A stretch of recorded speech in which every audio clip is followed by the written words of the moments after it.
कामिड साहब, आज आपकी अखिल भारतीय किसान सभा की जिला भिवानी की बैठक यहाँ ओबरा में आयोजित है।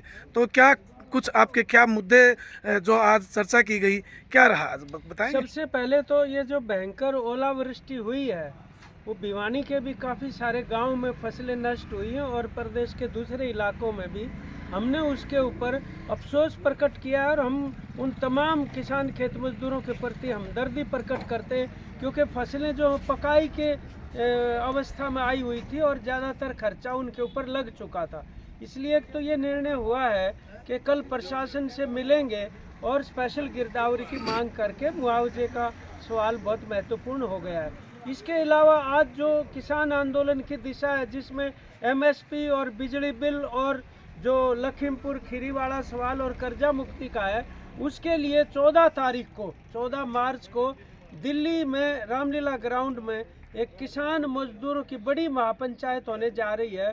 उसकी तैयारी के लिए भी योजनाएं बनाई गई हैं और हम जो किसान आंदोलन के संबंध में ये कहना चाहते हैं कि ये जो अलग अलग शुरू किया गया, उसकी बजाय ये पहले ही पिछला जो 13 महीने का आंदोलन था उसकी तरह से एकता बना के शुरू किया जाना चाहिए था। और आज भी वो एकता के जो प्रयत्न हो रहे हैं वो स्वागत योग्य हैं। इसी से हम इन नीतियों को, जो मोदी सरकार बर्बाद कर रही है देश को, उन नीतियों को इसी एकता के आधार के ऊपर लंबे आंदोलन से उनको हराया जा सकता है। और हमने ये तय किया है कि लोग निश्चित तौर पर बीजेपी को इन कारपोरेट परिस्थितियों के लिए और किसान मजदूरों को कर्जों में डुबोने के लिए जो किया गया है, उसके लिए वो उनको आने वाले समय में ज़बरदस्त ढंग से सबक सिखाएंगे और उनको मतलब बरतरफ करेंगे सत्ता से।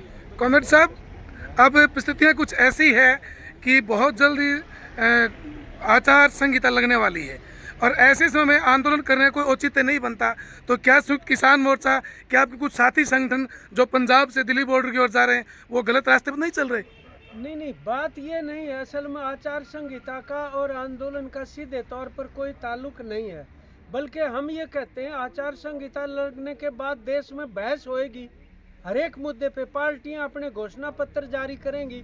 तो ऐसे मौके के ऊपर अगर किसान आंदोलन अपनी बुनियादी मांगों को इस देश के राजनीतिक पटल के ऊपर रखने में सफल हो जाता है और वो मजबूर करेगा राजनीतिक पार्टी को भी जवाब देने के लिए, तो उसके लिए तो एक अनुकूल अवसर है ये।